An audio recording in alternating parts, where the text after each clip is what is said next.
course. Right, where are we?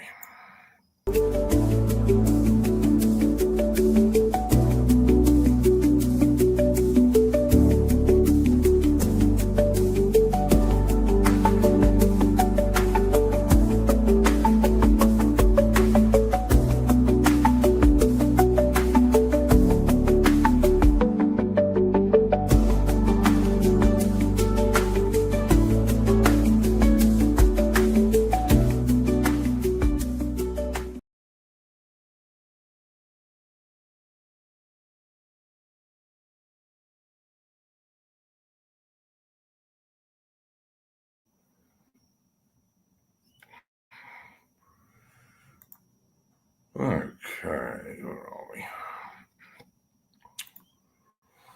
Boom, ring away.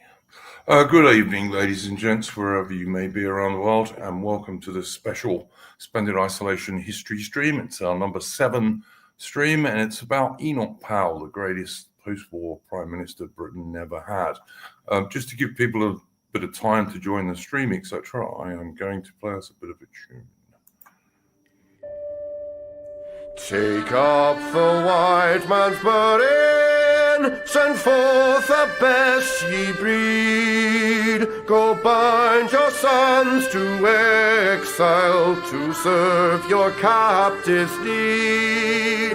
To wait in heavy harness on flooded folk and wild. Your new God's sullen peoples have devil and have child.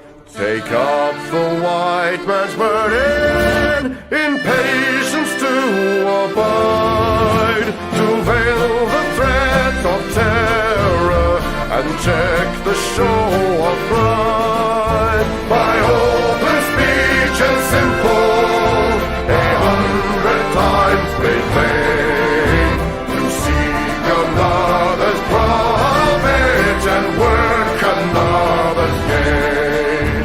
Take up the white man's burden, the savage wars of peace.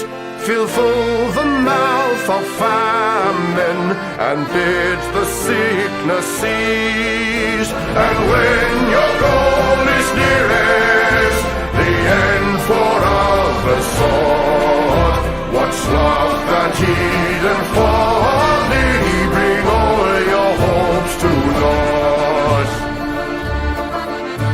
Take up the white man's burden, no tawdry rule of kings, but toil of serf and sweeper, the tale of common things. The ports ye shall not enter, the roads ye shall not tread. Go make them with your living and mark them with your dead. Take up the white man's burden and reap his old reward. The blame of those ye better, the hate of those ye guard. The cry of those ye humor are slowly towards the light. Why brought ye us from bondage, a loved Egyptian night? Take up the white man's burden, ye dare not stoop to less, nor call too loud on freedom to cloak your weariness. By all ye cry or whisper, by all ye leave or do, the silent, sullen people shall weigh your gods and you. Take up the white man's burden, have done with childish days, the lightly profit laurel, the easy ungrudged praise. Come thou to search your manhood through all of thankless years. No age with give or wisdom, the judgment of your peers. Take off the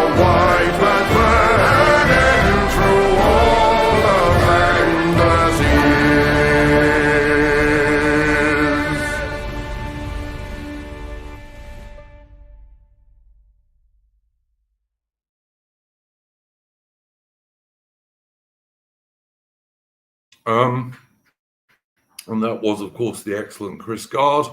Do please go and check out his YouTube channel if you like good music. He's got lots of original stuff from himself on there.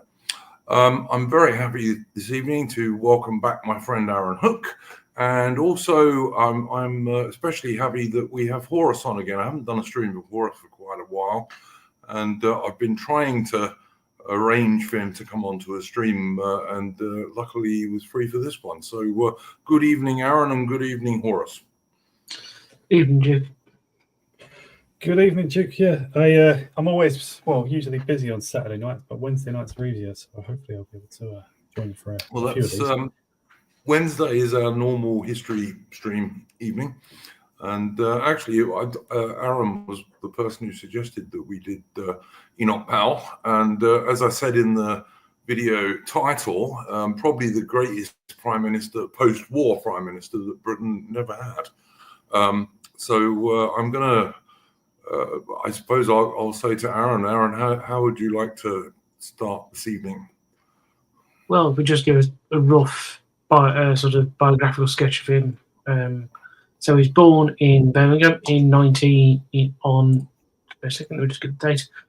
June 16th, 1912, in a thunderstorm, which is probably prophetic given the way his career went. His parents are both teachers. His mother, obviously, when she got married, retired from being a teacher. His father's side, the Powells, are from Radnorshire, originally from Radnorshire in Wales. They arrive in the West Midlands in the early 19th century, but roughly about a century before Powell's birth. And he very much grows. He grows up in Birmingham, initially in Stepford, but then in Kings Norton, where he is educated. Because of his family background of teachers, as well as his maternal grandmother being a teacher, he's very much brought up around education, and he, from a very early age, shows his precociousness. He's famous. One of the famous stories as a child is that when we had visitors to the family home, he would sort of stand on a chair and lecture people about about various things around the house, and he got the nickname of the Professor for doing this. Didn't he have quite a lot of stuffed birds from his grandfather's time or something that he used to talk about?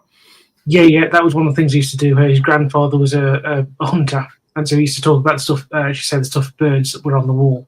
That's one of the things he used to talk about. Yeah, and he was a bit precocious, wasn't he, Aaron? Yes, definitely. Like he said, he read pretty well at the age of 3, I believe. Yeah, he was very, very early developer in terms of his reading and sort of general.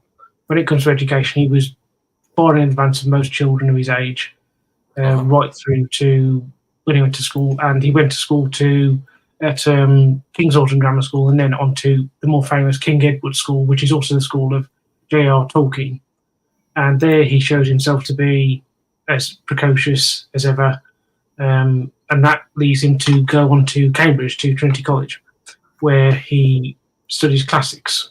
And he does brilliantly there. He wins almost every prize going. And he is in one of the exams of his intelligence when it comes to classics is that one of the exams he had was 3 hours long. And he had to translate a passage of, I think it was Herodotus, into the Greek of Thucydides. And he did that in the first hour and a half, and then he decided to translate a piece of Greek from Thucydides into the Greek of Herodotus, just because he was bored. Yeah. I heard that he walked out of that exam early as well. Yeah, he did, yes. Yeah, he did. Yeah, absolutely. He was just... He was in his element there, and in Simon Heffer's... Oh, sorry. Sorry to interrupt you, Aaron, but also he taught himself German, didn't he? Quite early on as well. Yeah, he taught himself, throughout his life, he taught himself numerous languages. Later on, when he's in the army, he teaches himself Portuguese and Russian. He, as you say, taught himself German at university. Part of that was because he had at the time a strong interest in Friedrich Nietzsche. Mm-hmm. Gotha. And so We learned he, Welsh as well. yeah, oh yes, and in fact, you've probably seen that clip going around X of Powell speaking Welsh. I'm not sure if anybody's seen that. No, I'll look that up. Oh, Yeah, no, I knew he produced some Welsh stuff while he was at university. I did know that. Yeah. Yeah, the one thing he does produce well, I think this was when he as I say, he wins all these prizes. He's very dedicated to going as far as he can in terms of his academic career, and that in let me just get the date, 1937, he is appointed the professor of Greek at University of Sydney, making him at that point the youngest professor in the British Empire. That's right. He was disappointed, I believe, Aaron, because Nietzsche actually beat him by 1 year Yes. when he became a Yeah. professor. Nietzsche got there, as you say, 1 year before 24. Yep. And so he is at Sydney for the next 3 years teaching. He teaches Gough Whitlam, the future Australian Prime Minister, who's one of his students, I seem to remember. And also during this time, he produces his Lexicon to Herodotus, which is still to this day a standard text for classicists. So that's the first of numerous things he does in his life, which are still have impact today. And he is throughout the 30s, particularly after he visits Germany in 34, where he actually witnesses the Night of the Long Knives. He becomes convinced that there's going to be a war, and if there is one, he's going to fight in it. And so when war breaks out, he travels back to Britain and he enlists in the Royal Warwickshire Regiment. However, he enlists as an Australian, because if he said he was British, he would have to wait for his call up, whereas Australians could immediately join the army. Yep. And he quickly advances, so he joins in October 39, and by May 1940 he is commissioned as second lieutenant and is in the intelligence corps, and he spends the war initially in North Africa, and he's involved in intelligence and planning there with the various operations going on. And then particularly he's involved in the planning of the Second Battle of El Alamein in 1942, and then eventually he gets moved to the Far East, India, where he's involved in similar work against the Japanese. And where he also taught himself Urdu, I believe. Yes. Yeah, this is where he sort of falls in love with India, and he has and also he gets the ambition of becoming the Viceroy of India eventually. And he must have been bitterly disappointed in Mountbatten eventually, then. Oh yes. Oh yeah, I'll come to that in a minute. When he's in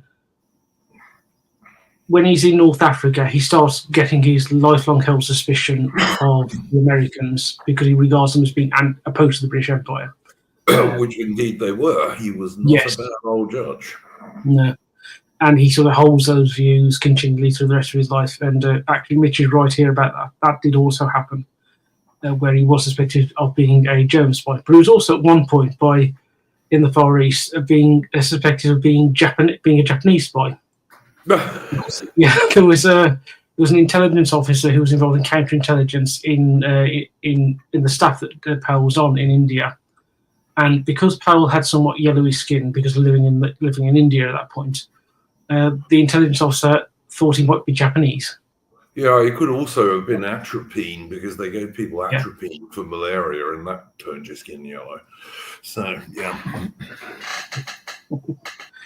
And so he continues to rise up the ranks. In 1943, he gets the MBE for his role in the British military service. And then eventually in March 44, he is made a full colonel and he's assistant director of military intelligence in India. And he's there by providing support for the Burma campaign in the 14th Army. And then when the war ends, he reaches the rank of brigadier. And he is at that point the youngest brigadier in the British Army.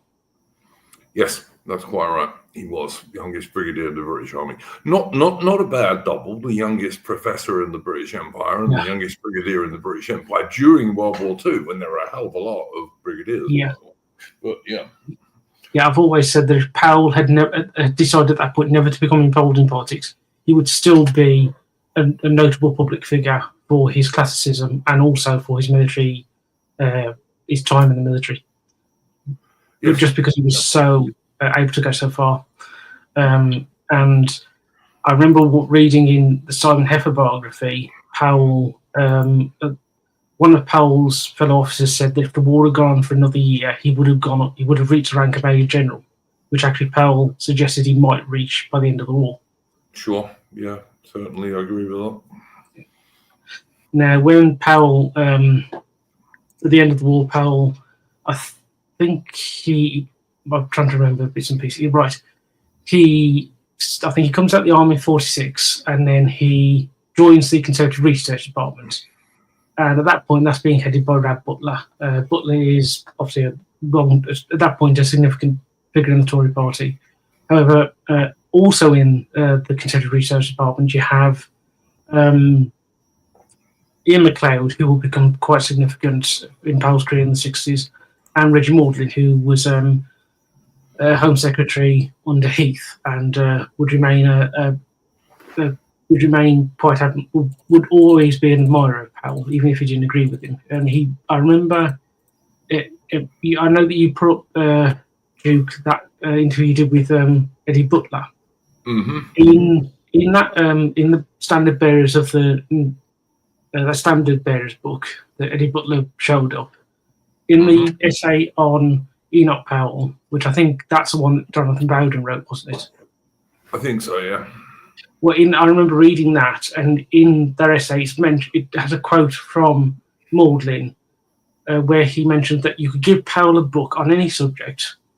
He would have read it within a week. In the second week, he would have fully understood it. In the third week, he would be able to correct what was in the manual. He was that intelligent. Yeah. And so he is very active in the Conservative Research Department. And when the Attlee government is going through the process of giving India independence, he writes out a paper and sends it directly to Winston Churchill's office, coming up with a way to reconquer India.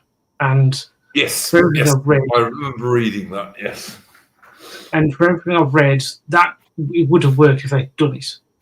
And this sort of brings this very much brings Powell to the attention of the sort of Tory party leadership, and then he tries for a by-election in 1947, doesn't get it, but then in 1950 he enters Parliament as the MP for Wolverhampton South West, and that is, as it happens, the seat, the parliamentary seat where the university is, where I went, and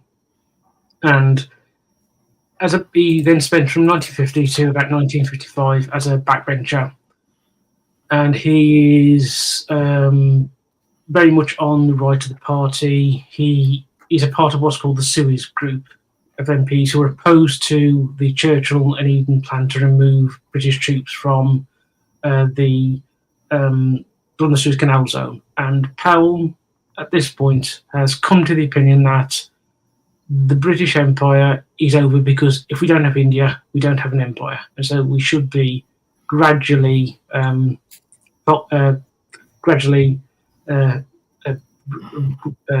bringing it to an end. However, he says that there is from his point of view, there is a logical reason to have troops in the Suez Canal. So removing them would be stupid. And if you remove them, Britain at that point has no way of getting back control of the Suez Canal. And he says that because he knows that the Americans would oppose it, which of course they do in 1956. Yes, and indeed. Can I interrupt you just a second, Darren? Horace, did you have any observations or points you wanted to bring up about Powell's early career before he becomes a senior politician? No, just remarkably brilliant mind, apparently, that everyone remarked on all through his life. Yes. It really stands out. And the anecdote about the exams in particular, I always found that very impressive. And I did have one question, actually. How far How far up the rankings is brigadier? Like, how impressive an achievement was that? It's the bottom rank of generals in every army except the British Army, pretty much. A brigadier is a brigadier general, and the only reason they're not officially generals in the British Army is because at the end of World War One, Britain had so many brigadiers that they decided to, and general officers don't retire, so they get paid until they die, pretty much. And the reason the Britain got rid of the rank of brigadier general and reduced it to brigadier was simply to save money after World War One. It's the only reason we did it. But so basically, he was the bottom rank of generals, Horace. Right, and he started the war as a private, which is the lowest rank. Yep, he did. He worked his way up from there to brigadier, which is pretty good. So this was a talented man in many Yeah. ways. Oh yeah, very much so.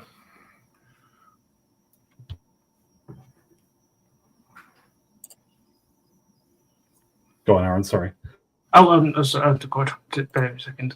So, just to say, this is a picture of Powell as an officer in the Second World War, and so this is him. This is a picture of him as Minister of Health, but this is in a few years after I'm about the stuff I'm about to go through now. When the Suez crisis takes place, he's opposed to Britain retaking the Suez Canal because, as he says, the Americans will oppose us. That obviously does happen. Interestingly, in the 70s, Anthony Eden met Powell's wife, and Eden said, Enoch was right. He told me we shouldn't have pulled the troops out, and when the troops were out, we shouldn't have tried to go back in. And so Eden very much had a high opinion of Powell after Suez because he recognised he was right. I mean, just for people in the chat, the British troops were only withdrawn. Like my father spent his military service in the Suez Canal zone. And he was there until 1953, and it was after 1953 that we withdrew them, or during 1953. It was one of the two. It was after my father had left, so you got to understand, there was Britain in full control of the Suez Canal zone. We give it up and withdraw all the troops, and then only a couple of years later, in 1956, we want to invade the place again. Yeah, which was crazy. I mean, why pull out in the first place then? Yeah, there was no chance of the Egyptians making us pull out. Not in those days. Actually, one thing I will say is I know that Winston Churchill is not somebody who's is commonly praised on this channel, but he was very resistant to the idea of removing the troops right until the end, and it was really only because of his ill health and the fact that he was about to resign that he just gave up to Eden's demands, and it's very much. I'm not a big fan of Eden. I mean, in my opinion, it was Eden who mainly made Italy a British enemy in World War II. Over Abyssinia, which was completely needless. We did not have to go crazy because the Italians wanted to take back Abyssinia, which had originally been theirs anyway. He's handling his time as the Foreign Office in the 30s was he let his emotions get in his way. To be honest, and there's quite a lot of evidence that he did the same thing with Nasser in Egypt. Yeah, he very much saw Nasser as a latter-day Mussolini. That was how he was described. I know. He described it. And these days, of course, everyone who might be an enemy of America or Britain is a new Hitler. People talk about Putin as if he's a Hitler. It's just insane. It's insane. Funny carry on. Sorry, Horace, you were saying? The funny example of calling everyone Hitler that I heard was that even Manuel Noriega was a new Hitler, apparently. Yeah. In Panama, which is about the size of like Romford. He was a mini Hitler. Oh, dear. Sorry, Aaron, you carry on. That's quite right. So in December 1955, he gets his first ministerial post as the Parliamentary Secretary to Duncan Sandys as Minister of Housing. Powell, at this point, Powell, throughout his career, when it comes to economics, is very much in favour of free markets, and he starts pushing for free markets, as well as also compensation for those who had the houses taken off during the war. And also in this period, as in this ministerial post, it's at this point he is advocating for immigration controls. So the two big things of his career, two of the roughly four issues that are central to his career, sort of really start taking hold in the 50s, in him making public statements about them, which is the economics and immigration. And in January 57, Macmillan replaces Eden, and Powell is appointed as the financial secretary to the Treasury. He in this is a deputy to Peter Thornycroft, who is appointed as Chancellor of the Exchequer, and his colleague, who is the other posts. Chief Secretary to the Treasury. Yeah. Oh, yes. Sorry. Yeah. They'd be Chief Secretary to the Treasury. That's Nigel Birch. And so they're from January 57 up until January 58, and they all three of them resign because they regard that they are in protest at the expenditure, the increasing government expenditure, and they are all opposed to this. It should be pointed out Peter Thornycroft goes on to be a strong supporter of Margaret Thatcher in the 1970s.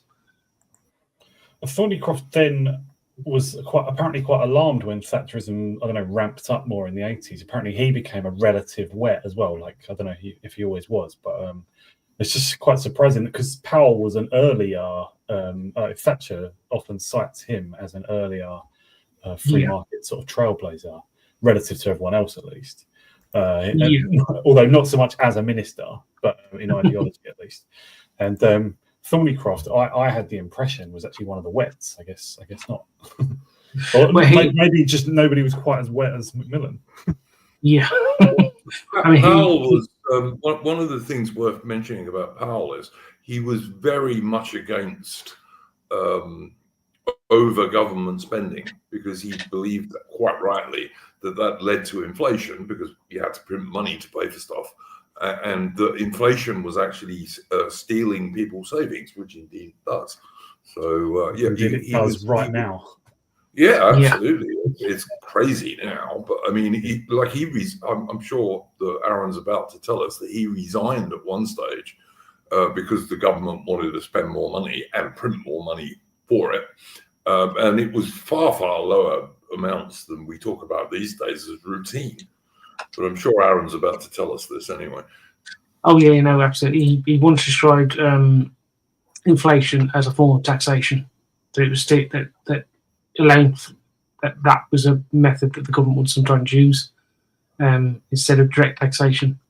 And he was very, as you say, Duke, he was very opposed to that. And one thing I will say about the government in which he's a minister is that there is a sort of a narrative which is put out interestingly, sort of a combination of both the left and both the sort of British left as well as the Thatcherites, that the Conservative governments from 1951 to 1964 were effectively a continuation of the Attlee government.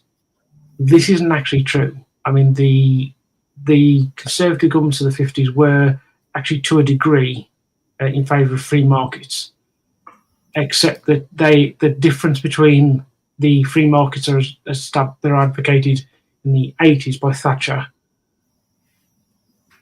with that advocated in the 50s by these Tory governments is that they regard the family unit as the unit needs economic freedom, as opposed in the 80s it being the individual.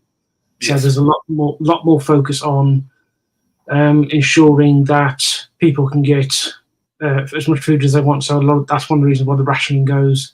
A lot of white goods and stuff for the household, cars, and so Powell is very much obviously he's regarded as once described as the John the Baptist of Thatcherism, but he's not, when he's making his arguments for monetarism, for what effectively becomes monetarism. He's not doing it against Keynesians. He's doing it against other supporters of the free market, but who have a bit different attitude towards what the goal is. So for Powell, as effectively a proto-monetarist, it's the individual. For these Tory governments, it's the family. Yeah, I think it's also true that Powell was criticised later by some people on the left, because when he was Minister of Health, they tried to claim that he tried to encourage Commonwealth immigrants to join the health service, and that is in fact not true, because as health minister, that wasn't his job. He wasn't responsible for recruiting. And in fact, Powell insisted that the nurses and doctors who did join the NHS from overseas only did so on temporary visas and went home at the end of them. Yeah, absolutely. Powell, as you say, Duke, the recruitment wasn't Powell's responsibility as Minister for Health. That was actually local authorities. They had the job of recruiting the nurses and the doctors. And as you say, he made it clear that they were here temporarily. And in fact, when he was Minister of Health, so he was Minister for Health, he becomes Minister in June 61 and then leaves in, let me just double check, leaves in October, November 63. He is asking the Home Office to set up a committee to look into ways of restricting Commonwealth immigration into the NHS, because he felt that they were undermining it because of them being here temporarily. Yeah. And so he's trying to get British doctors and nurses, as opposed to importing doctors and nurses. Just a shout out to Woodlanders in the chat. If you don't know his YouTube channel, go and check out Woodlanders' channel. He's got an excellent YouTube channel. Anything to add to that, Horace?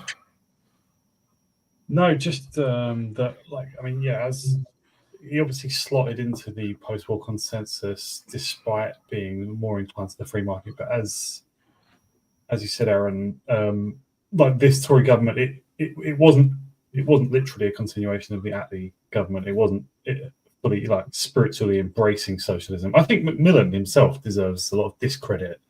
But the Tory party did have some restraint on economics and debt at this time. So, another person who sort of started off joining in the socialism thing, or the social democracy thing, but becoming ideologically more free market, was Keith Joseph later as well. And both of those were both sort of inspirations for Thatcherism before Thatcher.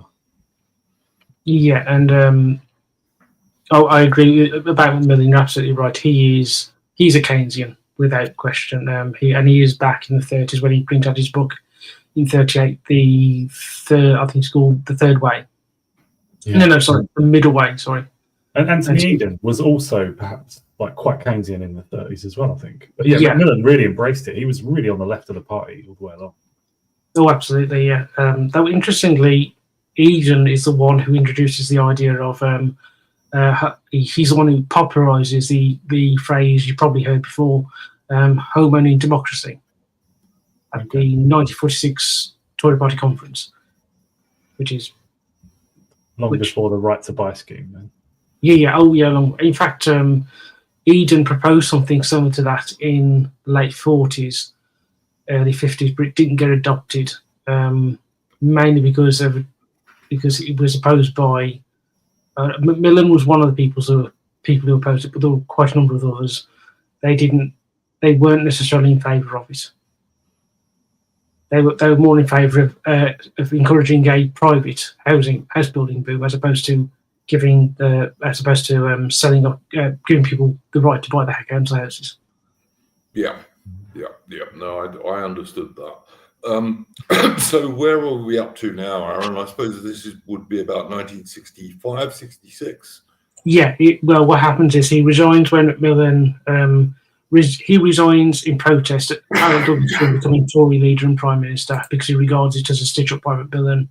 And then in 1960, the Tories lose the 64 election, and then there's a party leadership in 65, and Powell stands in it against Edward Heath. and Powell comes third, which Powell isn't unhappy about because he didn't expect it to win. He didn't expect to win, but he sees it as putting his flag in the ground so people know where he is, and it also shows that he does have some support within the Tory party. Mm-hmm. And Heath makes him Shadow Defence Secretary.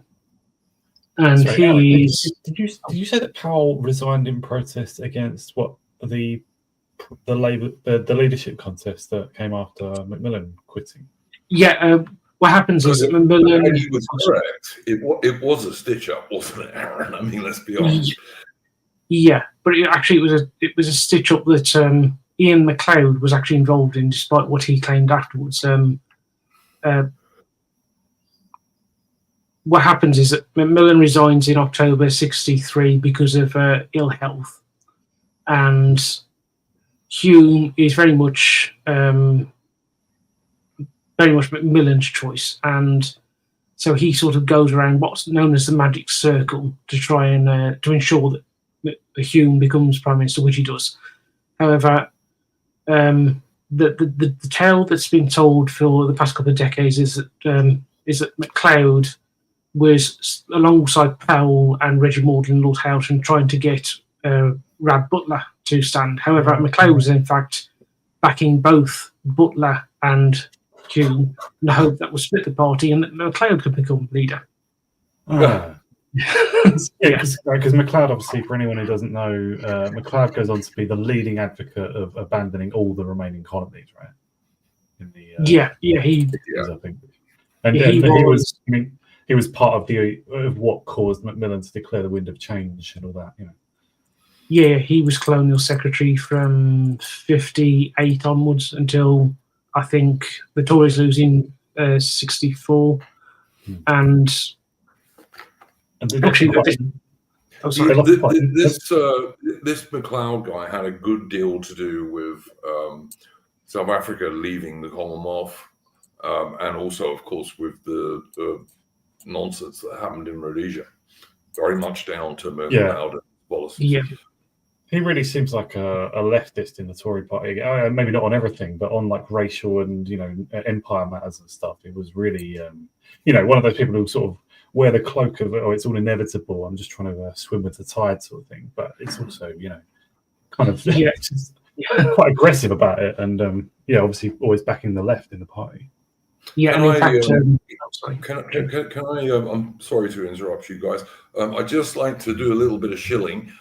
Guys, if you want to support the channel or you want to ask a question via Super Chats, you can do so.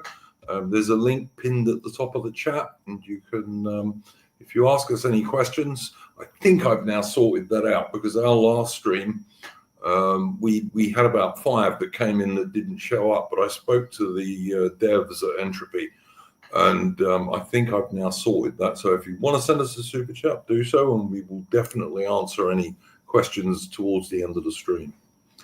Sorry, guys, I didn't mean to interrupt you there, Aaron.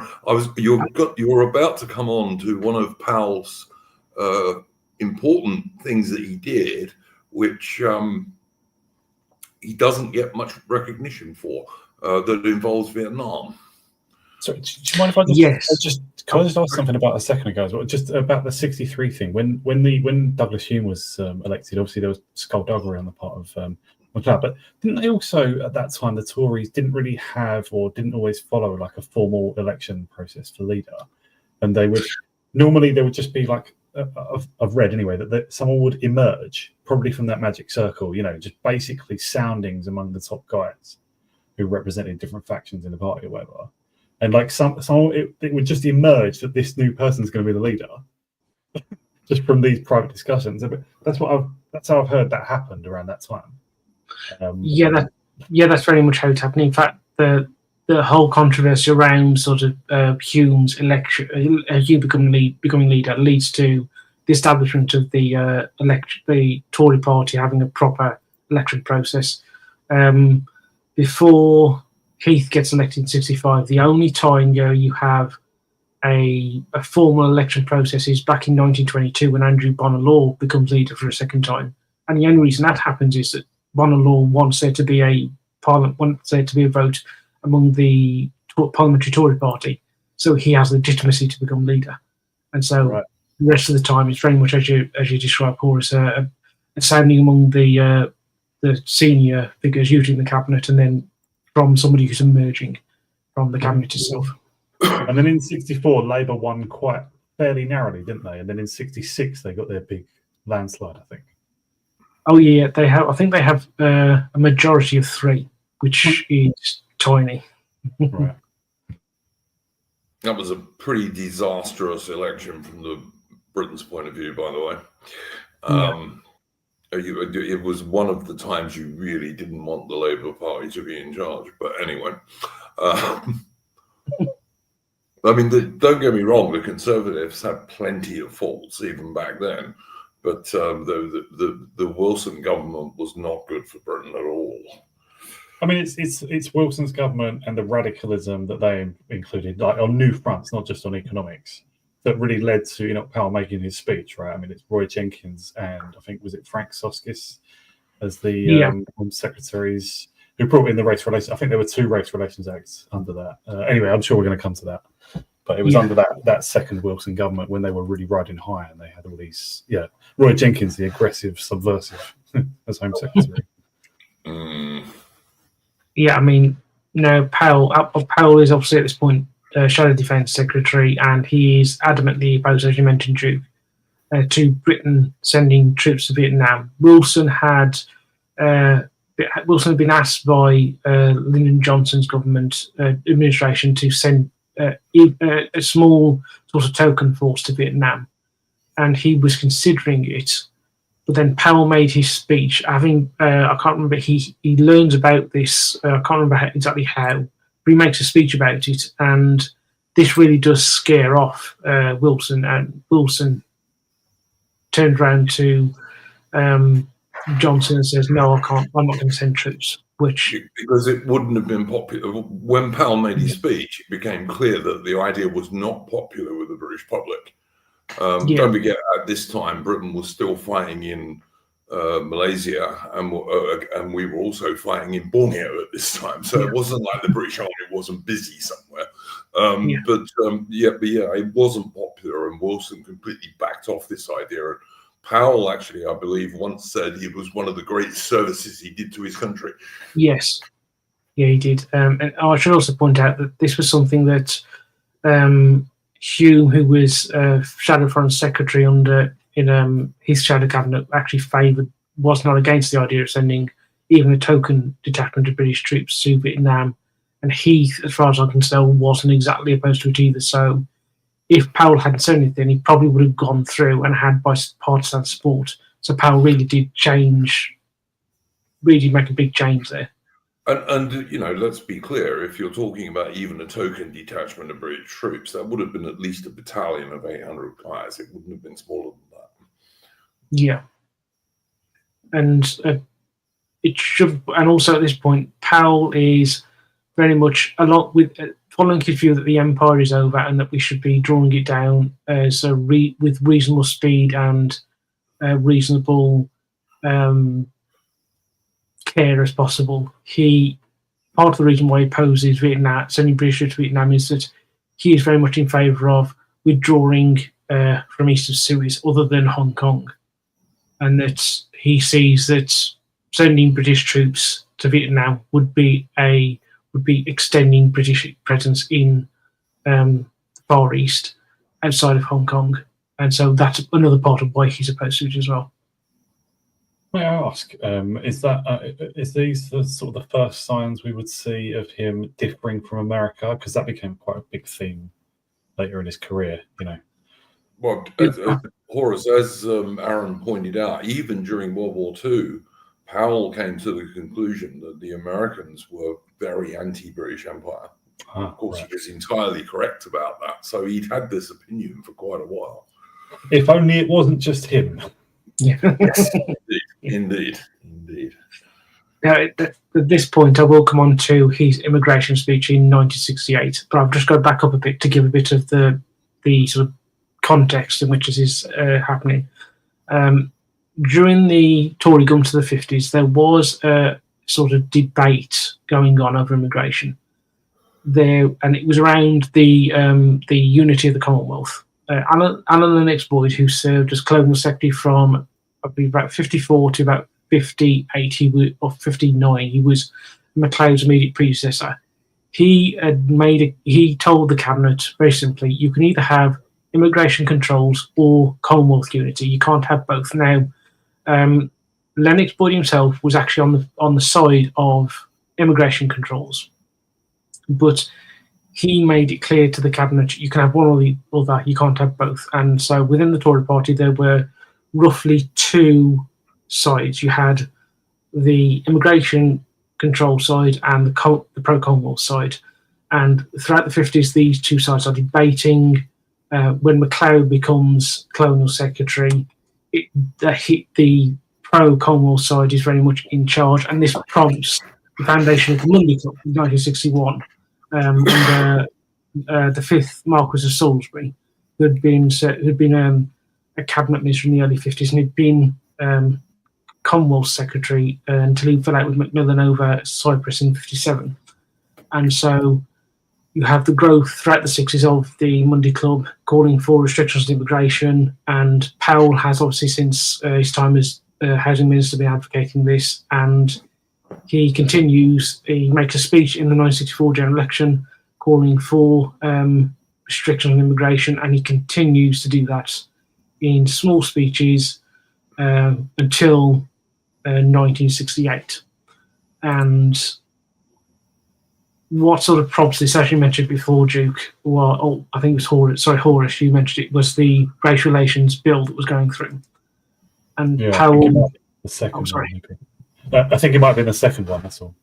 Yeah, it's the one that becomes the Racial Relations Act 1968, and he opposes it on actually sort of roughly libertarian grounds, because he takes the view that you should be allowed to discriminate against people if you're a private business. And so, for example... Oh, sorry. Aaron, can you tell me if you think there's any truth in this? Now, this was long after Enoch Powell was dead, obviously. Can you see the thing I've put up on the screen? Yeah. This is long after Powell was dead.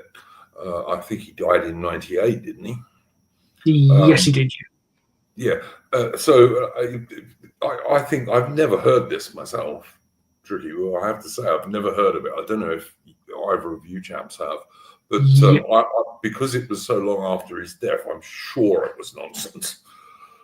Yeah, it is nonsense. Nice, nicely done. No, just nice pun there, Duke. Nonsense. Yeah, I have heard this. I have had this sort of tagged into me on Twitter occasionally, stuff about this. I didn't know what to make of it. Yeah, suspicious. I'm absolutely certain it was nonsense. I've never heard the least tiny rumor regarding Enoch Powell and anything so dastardly as that stuff. Unlike Edward Heath, for example. But, you know. I would like to say something more about that church bit actually after you finished, Aaron.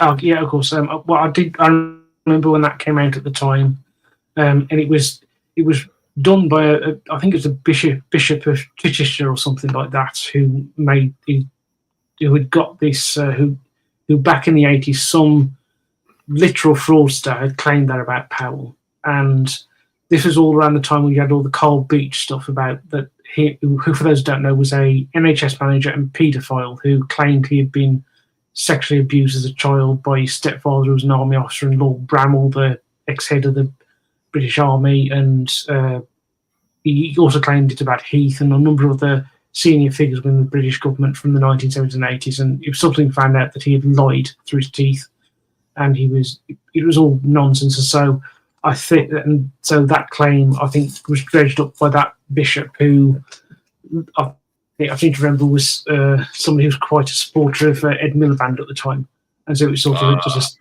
useless smear. That's interesting. Yeah, I think it's almost certainly nonsense. I mean, like I say, Powell was happily married most of his life. He had 2 kids. Never heard anything like that about him at all myself. But there you go. I just was going to say something about the church making accusations against him. It's probably not related, but I noticed that the church developed its own sort of, role in the race relations industry. So So race relations seems to be the British term for civil rights in America. Right? Same thing as in forced integration. It's exactly why Powell and others went against it on libertarian grounds, because they believed in free association, right? And race relations and the Civil Rights Acts are about the opposite, really, just forcing association on people who would otherwise, go against it. And I noticed that around the race relations bills, I think the first one was in maybe '66 or something. Roy Jenkins, and I guess probably his predecessor as well, was very, very energetic. Did a hell of a lot in just a few years. But the race relations bills, like as soon as they were passed, they created new boards. I think it was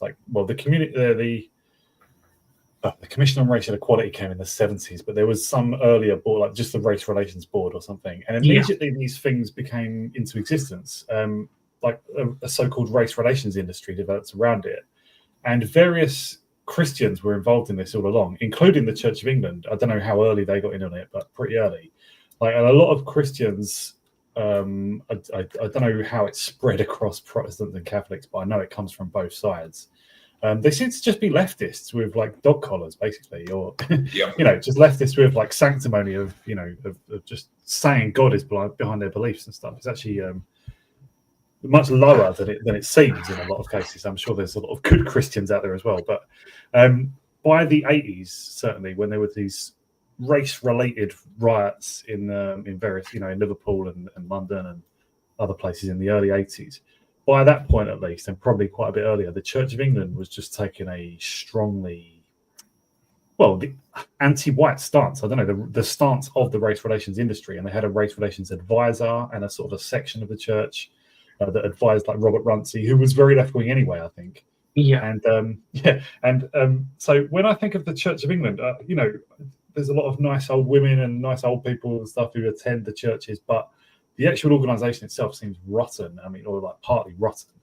And I could imagine has been for a long time, Morris. Yeah, I mean, in the 30s, who was that? Was it the Bishop of Durham or something? One of the bishops in the 30s was called the Red Dean. I think he was called the Dean of. Winchester. Yeah, he was the Red Dean of Westminster. I can't remember his name now, but he was openly pro-Soviet. Yeah, pro-Stalin and stuff. And so, like, the church obviously has place for hardcore left-wing activists within it. And I could well imagine that just some very small-minded, petty, nasty people within the church could just do that, could just invent something to demonize Powell because he's still popular. His name is still popular. It would make sense. Yeah, and just to go a slight tangent about the church, the Anglican Church sort of undergoes starting in the United States, among sort of Protestant denominations, there is sort of a liberal tendency that starts to grow, and that reaches Britain in the 50s. And then there's a book published in 63, 64, I think it's called The Love of God, and it's a very liberal left-wing interpretation of Christianity, and that sort of grows in sort of influence through Anglicanism in the 70s and 60s, 70s, and into the 80s, and it's now effectively the outlook on the sort of Anglican hierarchy in the British Isles. A minor equivalent of the Second Vatican Council in a way. The effect. Yeah. And I just noticed one thing about the church. Maybe this is a minor detail, but George Blake, the spy traitor, he was caught, I think, in the 50s, and he was sent down for 40 odd years because he led to 40 odd deaths. And that was thought appropriate, but they never announced that because they didn't want to publicly announce how successful he was as a traitor. So he appeared to be given a 44-year sentence, I think, for just like causing one death or something. And of the people who broke him out of prison, one of them I think was an Anglican vicar. It just says something about the church, It does indeed. And I think one of the other people who looked after him before they could get into Moscow was a film producer. He did. I think he was the one who produced "If," the film with Michael McDowell in. I remember that. Yeah, 60s lefty crap. Yeah, I remember. Yeah, like New Left. And one of them was a CND sort of. Yeah. Well, yeah. Yeah, I always thought the CND types were mostly pro-Soviets, really. That makes sense they as a never Soviet. went on about Soviets getting rid of their nuclear weapons. Right. Everyone who supports unilateral disarmament has to be suspected of being a Soviet agent or an idiot. You know, it's Or both. But yeah, like Jeremy Corbyn. Yeah. Indeed, no disagreement from me on that one, mate. But yeah. Right. Now, so this is all. So all that stuff's going on in the background, and Powell then goes to gives his speech in Birmingham, and this speech he is calling for an intermigration and remigration. And I have I'm going to read a very famous quote from it. It's a bit long, but you'll understand. But I think it's important that I should read it because it gives you the good sort of sense of the speech. And so the quote is, "As I look ahead, I am filled with foreboding. Like the Roman, I see the river Tiber foaming with much blood. That tragic and intractable phenomenon which we watch with horror on the other side of the Atlantic, but which there is interwoven with history and existence of the states itself, is coming upon us here by our own volition and our own neglect. Indeed, it has all but come. In numerical terms, it will be of American proportions long before the end of the 20th century. Only resolute and urgent action will avert it now. Whether there will be the public will to demand and obtain that action, I do not know. All I know is that to see and not to speak would be the greatest betrayal." And it's that quote of the river Tiber foaming with much blood, which leads to the claim that the speech is called "The Rivers of Blood." Now, I should point out that is not the speech's name, and Powell was quite insistent when everybody brought it up that he never used that phrase, and that it was merely a speech on immigration. And it's notable that Powell also brought up very accurately that Britain was deliberately putting itself in the position America was already in terms of having like American blacks, for example, which wasn't a thing in Britain, you know? It was the people who created the race relations industry who very consciously sought to create that problem. I mean, I don't know if that's putting it a bit strangely, but Anthony Lester in particular was like the leading figure in the British race relations industry. And he had spent several years before that, I think most of the 60s, in America, observing basically the success of the civil rights movement in, well, whatever that movement is intended to do. It's not what it says. But he had observed how it worked, and people of his, ancestry as well. Like, I think that probably helped. He learned from them, and he brought the same practices over here. Yeah, Anthony Lester was one of these. You could do an early life check on that person, could you, Horace?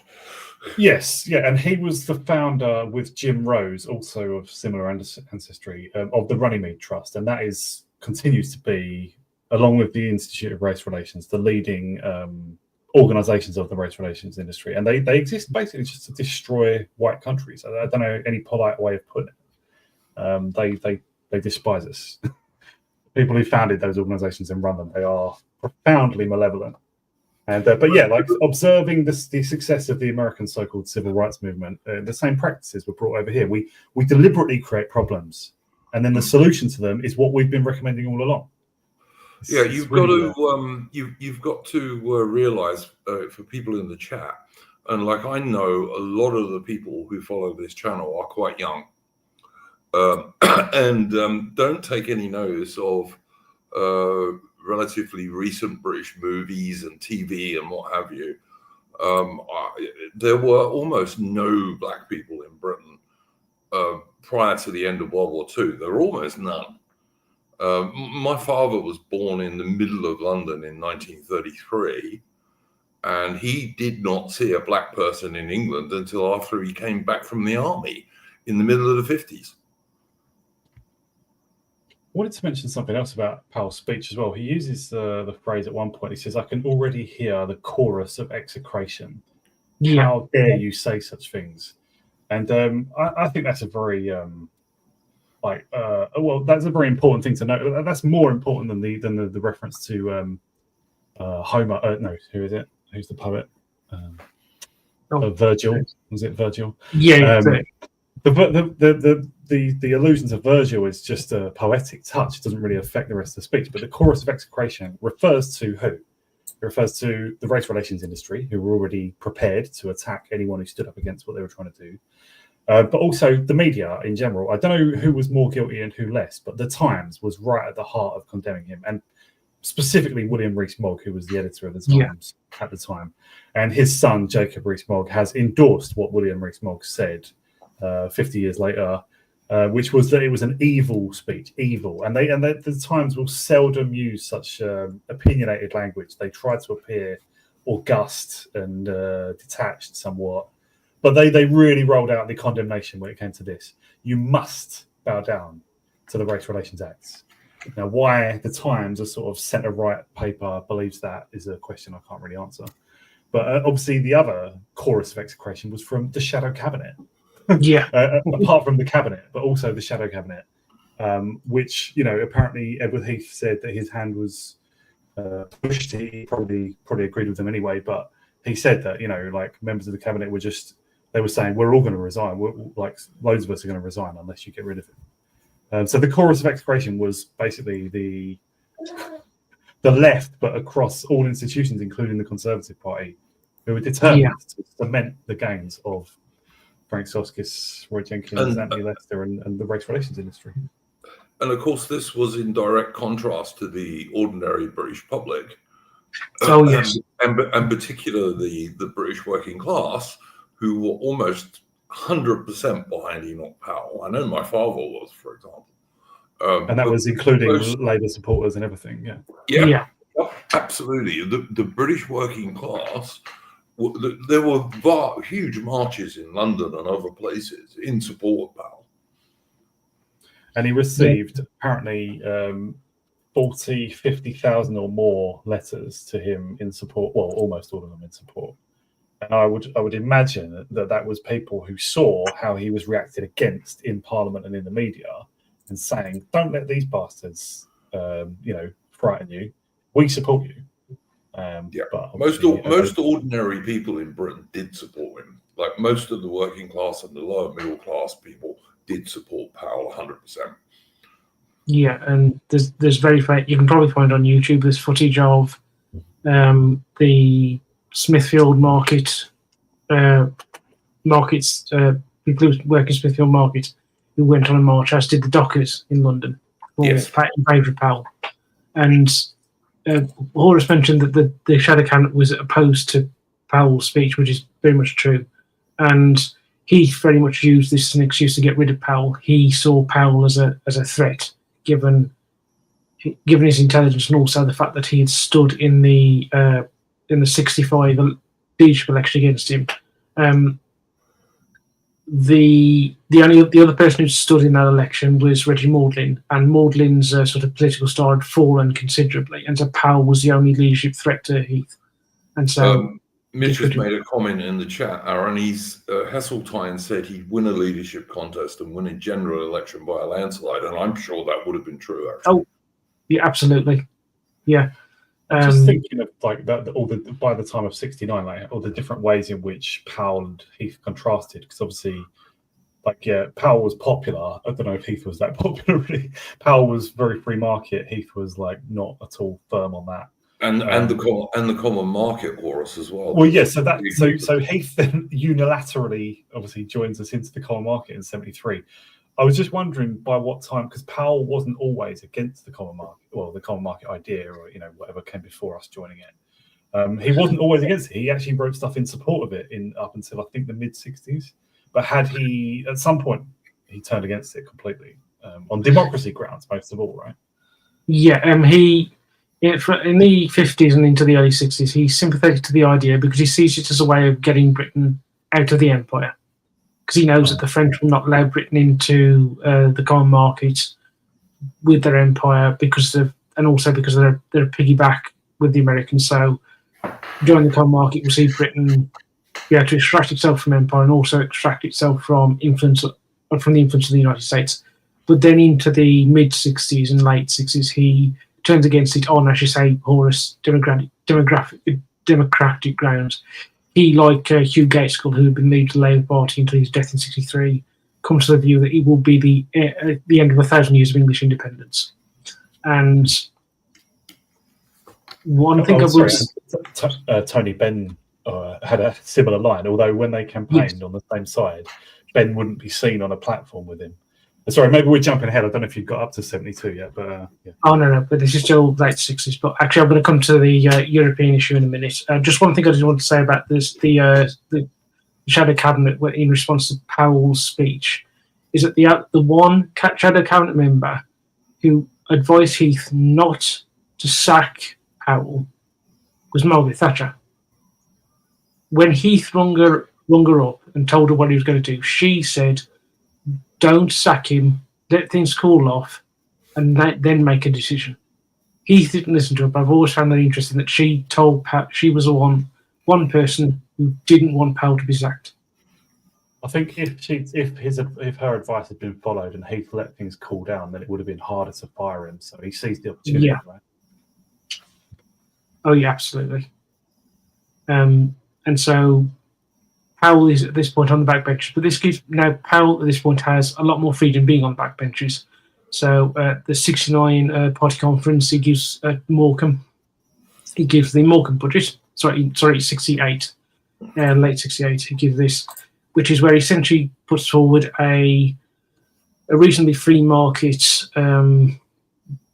economic policy, which includes a lot of privatisation of the nationalised industries at that point. And within the Conservative Party, there is actually growth of sort of free market minded MPs, particularly those that are elected in '64. And they are actually convincing Heath and MacLeod to support things like Powell promoting the Morecambe budget. And so the Conservatives, when they enter the 1970 general election, enter it with a manifesto that is far more free market than the one that Thatcher campaigns on in 1979. And however, the various sort of crises Heath is hit by in his government sort of turns him away from the free market, and he goes very much into Keynesianism. Duke has said this before, that if the 1970 was the year that could have saved Britain in terms of that general election, and I actually agree, because the Conservatives were not set to win that election at all, and in fact the Conservatives themselves were deeply sceptical, to the degree that the sort of Tory party leadership behind Heath's back had nominated Lord Carrington, the future Foreign Secretary in Margaret Thatcher's government, to approach Heath if the Conservatives lost, to tell him it was time to resign.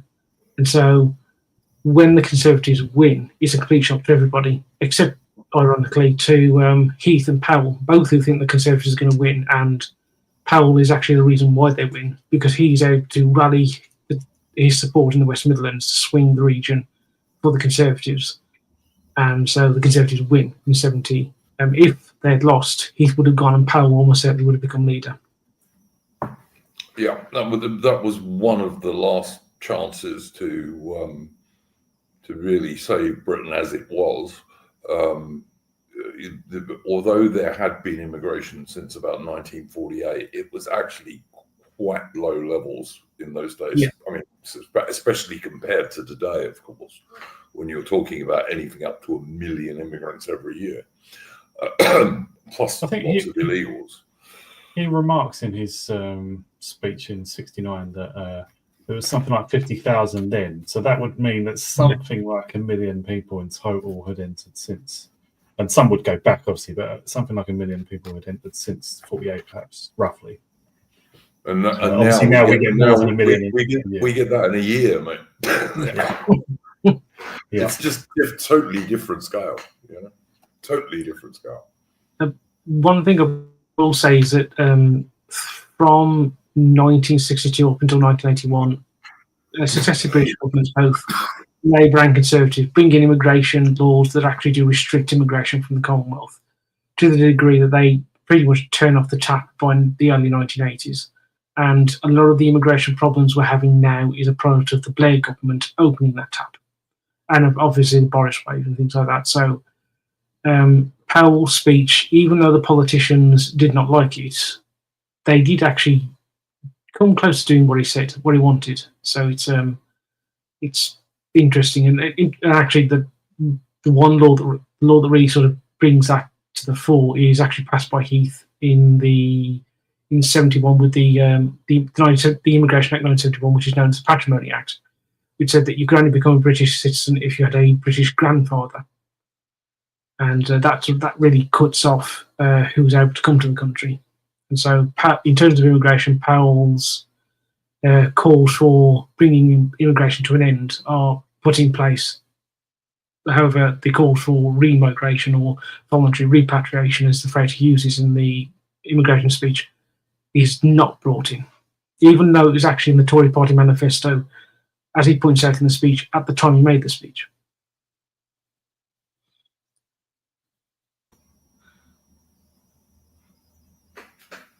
Yep, that makes sense. Now, when Powell, with Europe, as I said, Powell, by the time the Tories returned to power in 1970, is very anti-European. However, he is, and I should say anti-EEC, as it was the European Economic Community at the time. He is a strong opponent of it.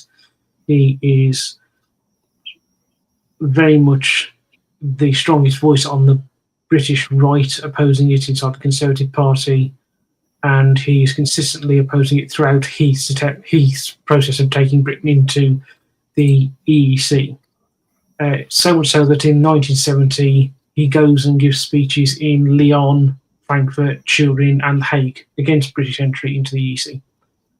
And I should also say that the Monday Club was actually split on the issue of Europe. There were people who supported Powell in opposing British entry into the EEC, and there were people who supported British entry, such as Geoffrey Rippon. And the Monday Club had a considerable influence on the Heath government. I think it was something like about 12 cabinet ministers were members of the Monday Club, and so it was that is probably why you had the Immigration Act in 71 brought in. Their influence very much brought that about from everything I've read. And Powell consistently votes against the European Communities Act, which, as it's going through Parliament in 72, which is what takes us into the EC, and then he is viscerally opposed to it. His opposition becomes hardened as that goes on. And then the Heath government falls apart in late 73, early 74, with the with the 3-day week and the economic crisis caused by the miners' strike and also the oil shock. And so Heath calls an election, and in February 74, the Conservatives lose their majority but are the largest party, and so they're trying to form a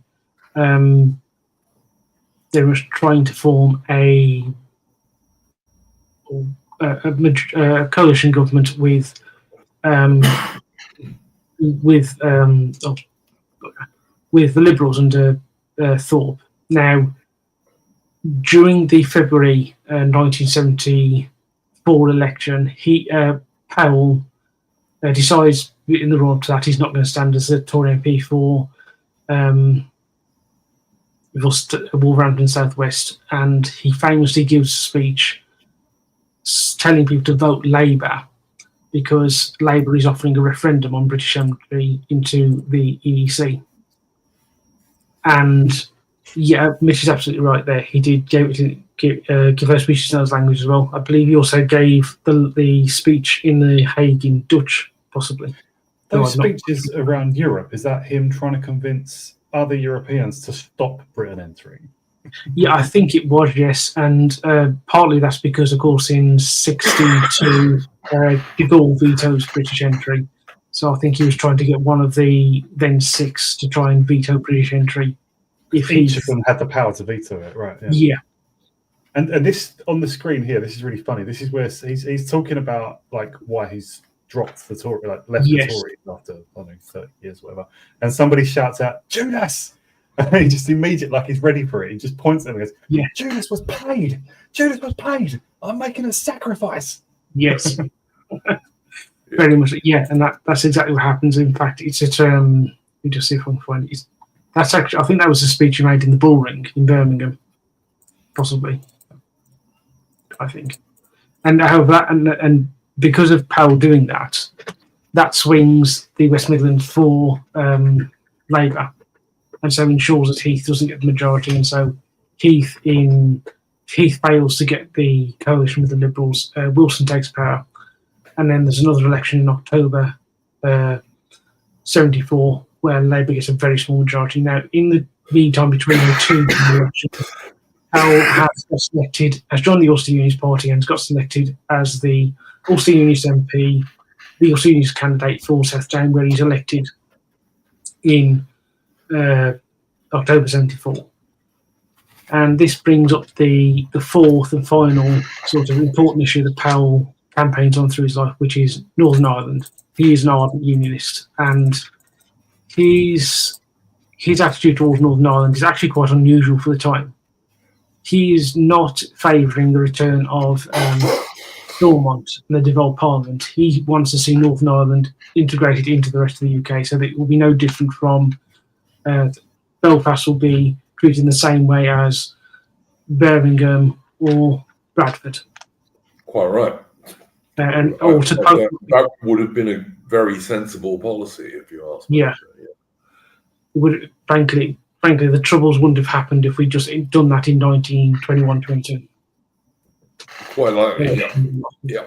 A hell of a lot of trouble diverted.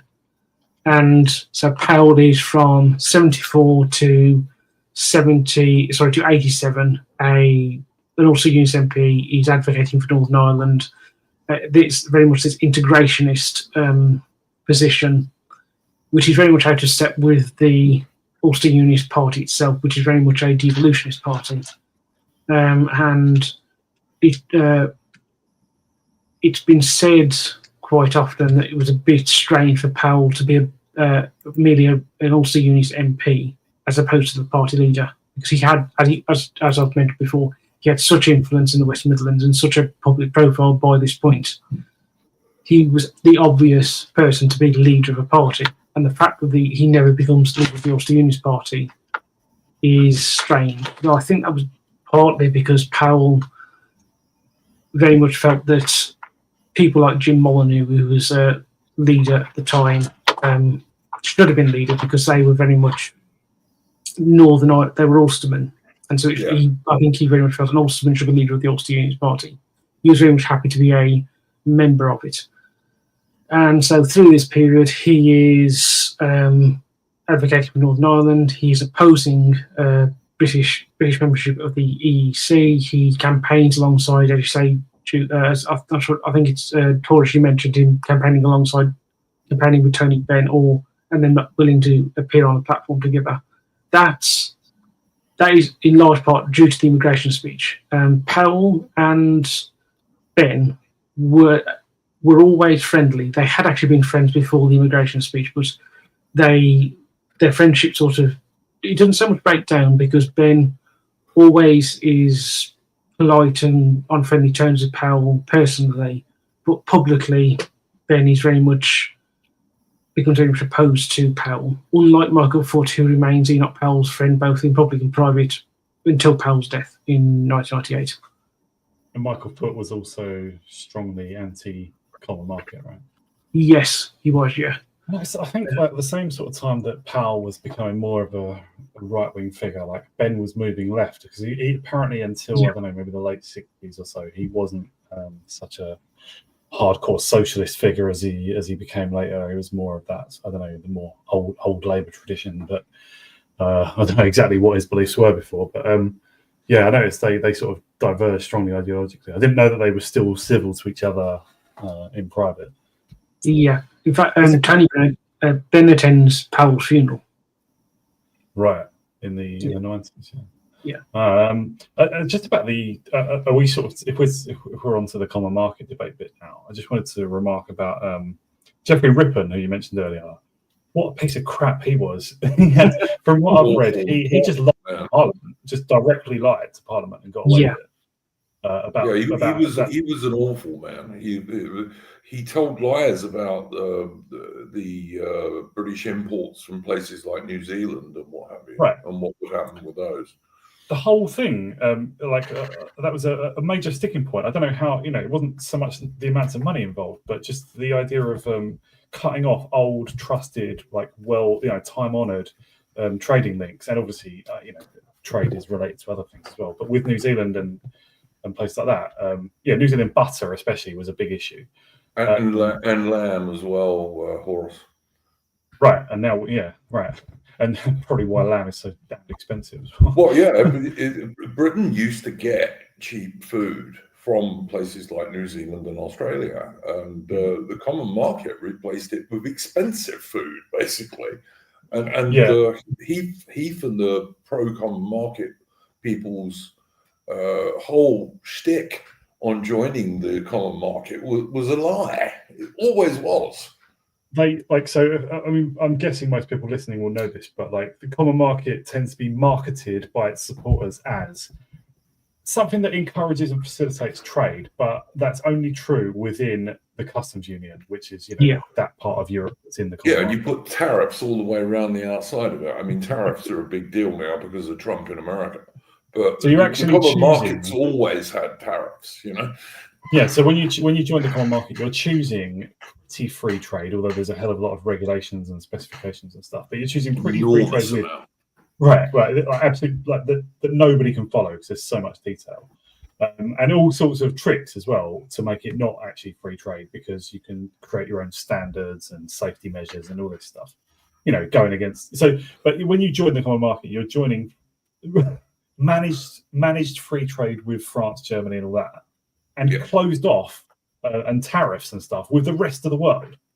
So it's actually like a trading pen. It's like you're enclosed within it. And obviously, as time goes on, we see a lot more. But I just would remark that when Heath obviously had contempt for democracy, really, and for the will of the public in general. And one thing that really proved it, there's a documentary people can watch on YouTube. It's called The Poison Chalice, and it goes into quite a lot of detail. Yeah. Pretty good. And at the moment when that bill was passed, and it was pretty fiercely contested, and it really went through the party lines as well. A lot of Tories were against it, so the Tory leadership recruited a lot of Labour to vote for it and put it through in that way. People like Roy Jenkins, people like Shirley Williams, and all this. And when it was passed, Edward Heath was then, I can't remember the scene, but they describe it in the documentary. Edward Heath was in his prime, Downing Street, I think, and Douglas Hume was there. And Douglas Hume saw a document that Edward Heath had from the rest of the leaders of the EEC, or the top leaders, also fellow Federalists, right? And on this document, it was this is our program for the next sort of 10 years. We want a single currency. We want a single foreign policy. We want to start moving. We want an army, a European army, and all this stuff, and full political union and stuff. So the whole program of what actually they're still trying to construct now. They still haven't managed to do a lot of that, but they did get the single currency and a more political union and stuff. I would just say the other documentary to check, Horace, is you can find Peter Hitchens' documentary, This Skeptic Isle, on YouTube. That's also very revealing about Britain and the common market. Yeah. And Heath is asked about this in the documentary. So what's this? And I think the way, he just confirms that, basically I was just working towards full federal union. He says it quite smugly. He didn't offer it up. But when he's asked about it, he goes, "Well, yeah, that's what we were doing." Yeah. And that's that. That was the Prime Minister. A traitor, just an open traitor. Yep, totally agree. Aaron, carry on. Well, as I say, Powell is obviously, at this point, is very much going on Northern Ireland. He's also talking about immigration, particularly given the riots that were going on in the 80s. He's very much talking about free markets, and also, obviously, opposing British membership of the EEC. During the Falklands War, he very much supports the government, and he actually has briefings because of his position in the you'll see in his part, he's effectively there, being a former cabinet minister and a still serving Privy Councillor. He is their man who gets all the briefing, and then he passes it on to the party leader, who's not a Privy Councillor, I believe. So he knows what's going on, and he is the first one to call for a inquiry into what caused on the British end the invasion, i.e. the removal of the naval patrol and the other stuff going on by the Thatcher government between 79 and 82. And he criticises the UN, but he also is very much praises Thatcher for her stance, the fact that she's willing to send the task force down there and use military force to take back the Falkland Islands. That even though she has made a formal complaint to the UN for a peaceful solution, the fact that she is very much making it clear that any peaceful solution has to end with the Falklands being returned to the British, and if that cannot be done, the task force will be used, and the task force is being put together at that point. He is very much praises her for that, even if he is critical. Even though in a few years' time he becomes very critical of that over Northern Ireland. He shows his awareness during the Falklands thing again of how America is just not batting for Britain whatsoever, and there should be no confusion about it.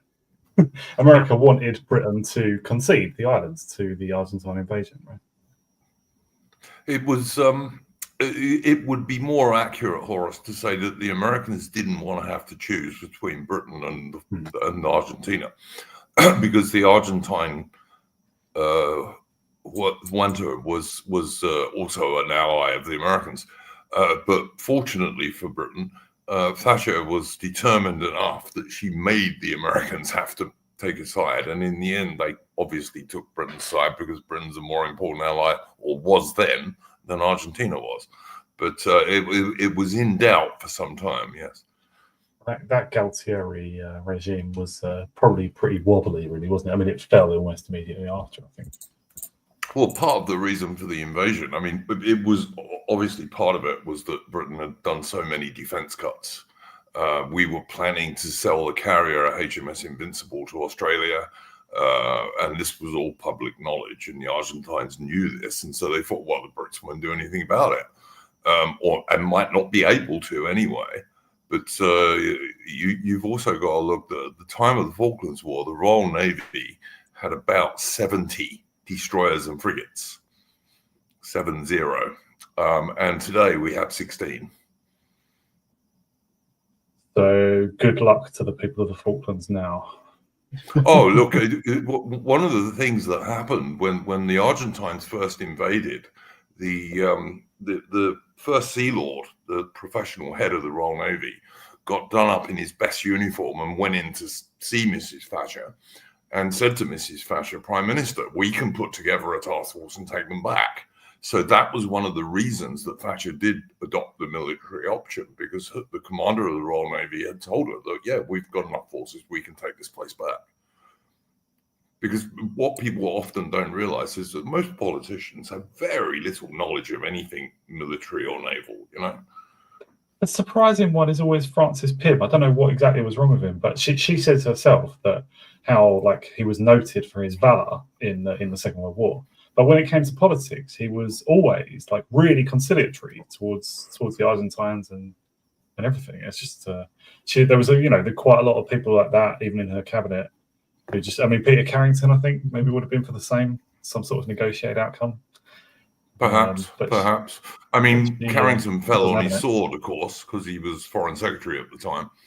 But the Britain made very many mistakes. I mean, as Aaron mentioned himself earlier, we were going to withdraw the ice patrol ship that was normally down in the Falklands.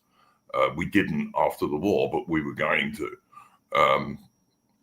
There was no way of reinforcing the Falklands at the time because there was no airfield that was big enough to land a jet on. I hear that a friend told me that the refueling operations in the sky were amazing, were a thing of wonder. I heard. Oh yeah, they had to do a hell of a lot of that, especially when they were doing those very long-range bombing raids from Ascension Island. Didn't they have to refuel the refueling planes in the air? Oh yeah, they had to have relays of refuelers, and again, totally impossible to do now because the Royal Air Force simply doesn't have that many refueling planes anymore. You can see how Greek fire was lost, can't you? Kinda. Is there any more, Aaron, or are we sort of? I'll just round up Powell's last few years in Parliament because he loses his seat in 1987.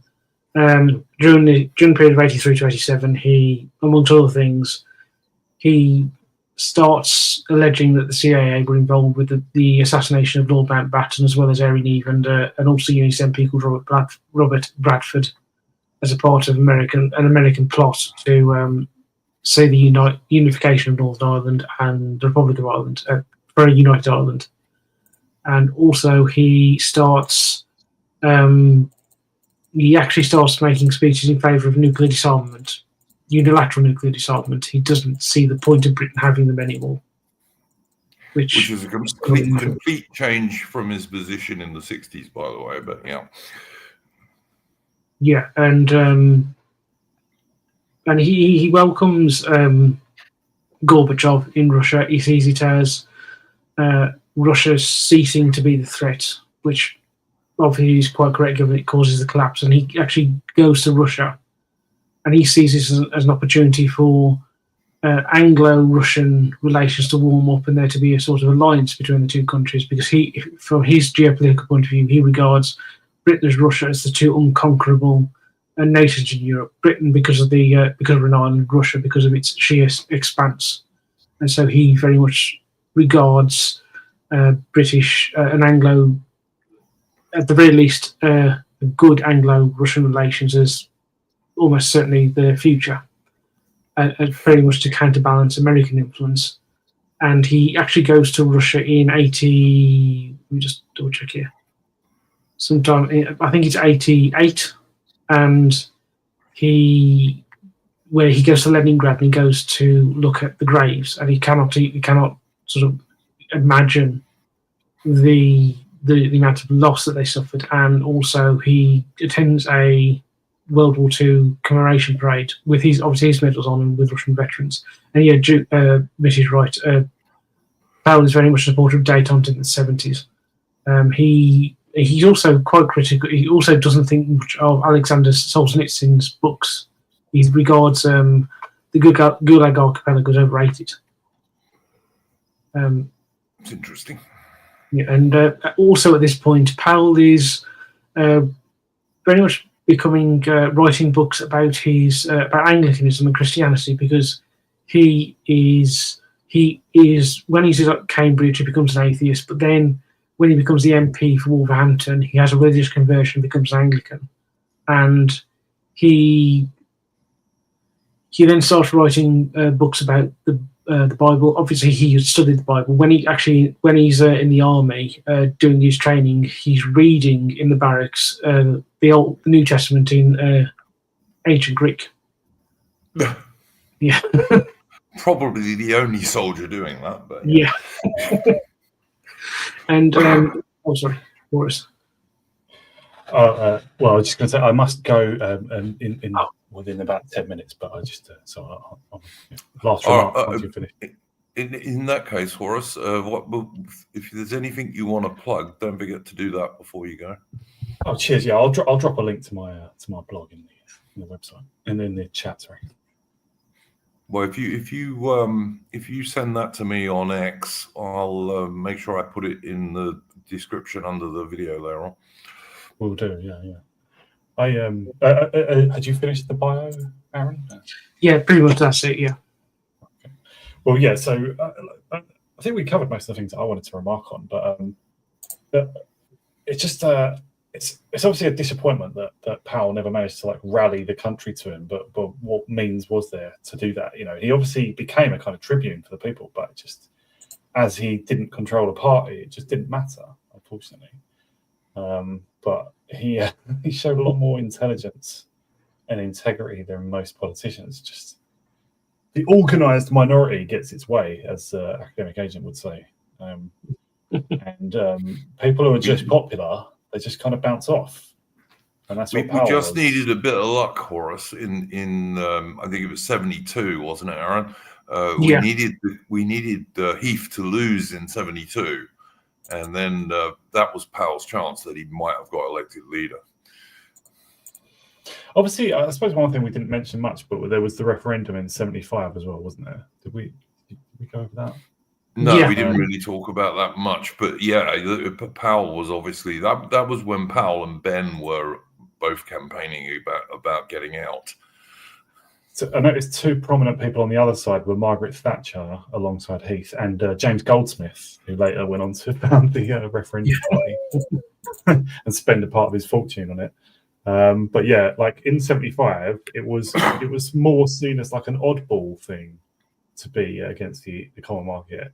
The marketing for it, I think, had been brilliant compared to the against side. They had songs, they had pop songs made for it. They had just a bright, happy image, and they had the word "yes" in the referendum, which is just psychologically easier for some people to go along with. And I know my father voted to leave in 75. Yeah, I think about a third of the electorate did. It's about 2-1. So like a landslide, really, for the traitors. But if you watch that documentary I mentioned, This Skeptic Isle by Peter Hitchens, he talks about Thatcher and the common market quite a lot. And it was very late in the day that Margaret Thatcher realized the actual direction of travel of the EU. And then she became very much against it. But by then it was too late because, of course, she was stabbed in the back by John Major.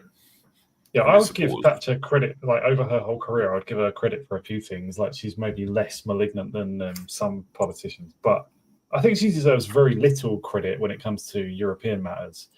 The fact that she became sort of stridently Eurosceptic in the 90s was of no use, right? But what she spent her time in power doing was cementing the gains of the Federalists.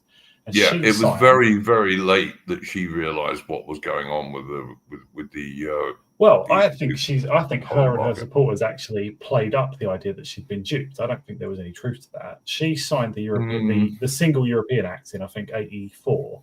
And she was not forced to do that. I mean, maybe her government might have fallen or something if everyone in the cabinet had insisted on it. But as far as I know, she let it be thought that she was kind of duped over that act. But there's no way, like as other people point out, she was a master of detail. She always knew what she was signing.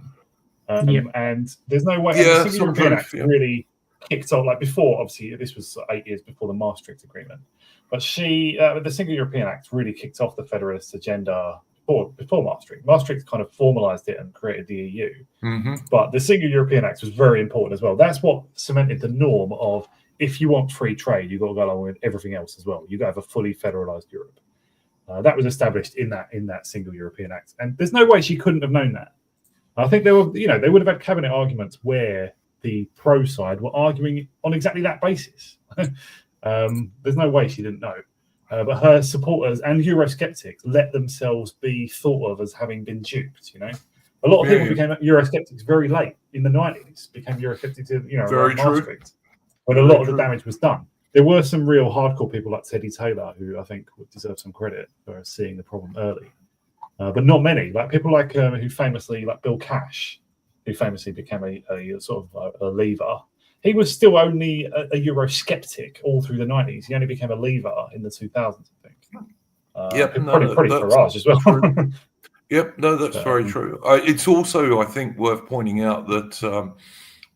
Especially in regard to Powell, who was an Ulster Unionist MP, that when Britain did leave the EU after the Brexit vote, and in fact we've never fully left, to be honest with you, it was a bodged job. We got Boris. Yeah, exactly. And one of the things that is true is that Northern Ireland is now more separated from Britain than it was before, because many of the EU regulations still apply in Northern Ireland, because the EU insisted they would do that because of Southern Ireland, which of course is still a member of the EU, and the British government and Boris Johnson just gave way on it totally. I mean, imagine Powell in those years between the referendum and us leaving, how fierce he would have been on the Northern Ireland question. I mean, they would not have been able to do what they did. 100%. 100%. And just the other thing I would say about the 75 referendum is that obviously we had already joined the common market, and the referendum was, do you now want out? Do you want to tear yourselves away from this thing that this happy, joyful thing that we've joined? So everything was sort of biased in, and they obviously had something like 10 or 20 times as much money to spend on the yes, the remain side back as well. They had almost all the papers on their side and everything. It was, I don't know what you guys think, but I'm also strongly of the opinion that a lot of the Brexit vote was actually an anti-immigration vote anyway, to be honest. Yeah, surely. I mean, which didn't apply so much in 1975 because the rates of immigration were much lower back then than they are now. It's something that 2016. 8 or 9 years ago, Matthew Goodwin was of some use, like because he was trying to poll, trying to honestly represent that view that this is a sort of sublimated way of opposing the broader sort of internationalist agenda, not just our parliament is like becomes under the European Parliament and whatever, but not also about do you want your country made majority foreign and stuff. It was obviously a vote against that as well, but we don't get a referendum on that, so people have to use the referendum they do have. Yes, that's all they can do. Absolutely right. But what do you think about that, Aaron? Do you agree? Yeah, absolutely. It was very much. Immigration was a significant part of it, as was also the sense that people weren't being listened to, and that's one reason why Powell becomes so popular, because when he gives the immigration speech in '68, and again when he's arguing for opposition to British entry into the EEC, he is seen by large swaths of the British public as the only politician who's giving a view that is their view as well. Yeah, the one thing I really liked about him, I think probably other people at the time liked about him as well, was just that he's not like patronizing, he's not condescending type. No matter how brainy he was, he seemed to just relate to people, just talk to people on his level, I guess, and just expect them to understand. And if they didn't, whatever, talk to someone else. But it's like he's not like he never dumbed down what he was saying, and he never pretended to be like he never did like, I don't know, Gordon Brown meeting Jay Goody or whatever. It was just. It was just like he was just what he was. He was very eccentric. He was kind of a natural fanatic. Some people have described him as like the eyes of a fanatic, But I mean that in a good way. A true believer in what he did and what he said, and he's just like an authentic person. That I really like about him. Yeah, I've just got a little anecdote about when he was in Macmillan's cabinet. That Macmillan found him his stare so unsettling that he would have him sit on the same side of the cabinet table as him, so he didn't have to look at him. Yeah, that just kind of says it all. Like Macmillan's more sort of diffident, Anyway, if you chaps don't mind, I will drop out now. But I really. All right. Do you want to plug anything before you go, Horace? Oh yeah, I'm at eternalhorace.substack.com. My last essay on there was about. I'll put it in the chat as well. My last essay was about the transformation of the East End of London before the Bangladeshis moved in, which people might find interesting. It's the last one on there. It's called Heirs of the Displaced. And thanks for having me on, chaps. Yep. And send me that link on X, Horace, and then I'll make sure I put it under the video. Nice one. All right, I will do that. So thanks for having me on, and I hope to join you for another one. And I'll see you soon. Yeah, you're always most welcome, mate. Always. Cheers, lads. Have a good one. Thanks for coming on, mate. Okay, Aaron, any final thoughts? Other than that, Powell, as well as being probably the greatest Prime Minister Britain never had post-war, was probably the most interesting post-war politician by a country mile. There are numerous interesting politicians post-1945, but Powell is the most interesting. Yeah, I think he was a conviction politician for the most part. I think he believed in the stuff he campaigned for. Half the time you look at politicians, and apart from anything else, many politicians don't seem to stand for anything apart from being in power. So, very much That's so. about all some of them seem to me to stand for. But yeah. Would you like to plug your channel, Aaron? Oh yeah, my channel it's at Aaron James Hook, and I do book reviews. I do interviews with authors, as well as doing reviews for film and TV sometimes. But it's mainly book reviews and semi-regular interviews with authors.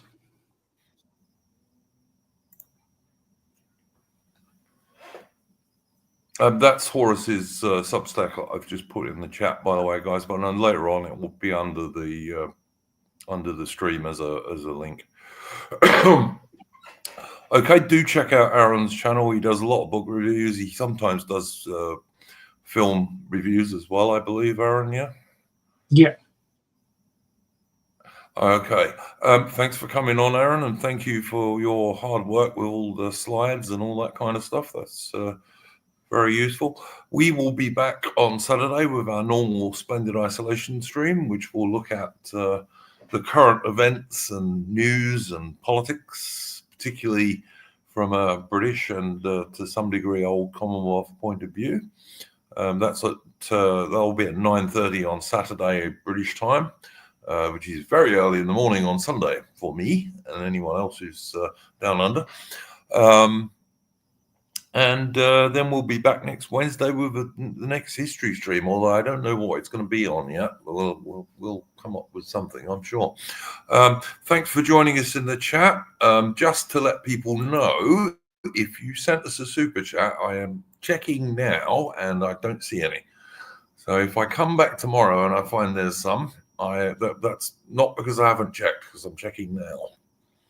And there aren't any that I can see. And I did refresh it. So there you go. All right, guys, I'm going to play us out with a tune. Hang on, let me do this. And then I want to do this.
So it looks like Duke has had a bit of an accident. If you just bear with us a second, he'll be back shortly.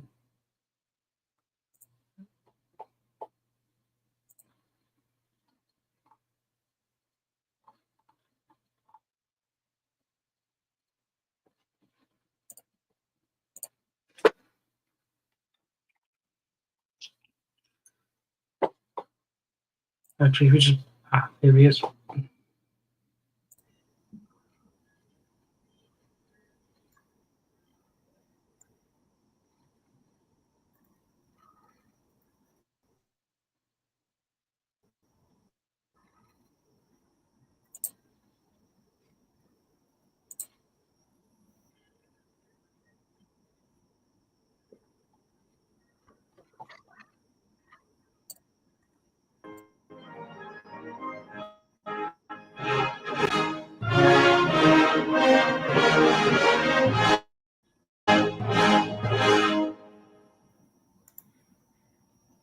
Okay, I'm not quite sure how much of that actually played.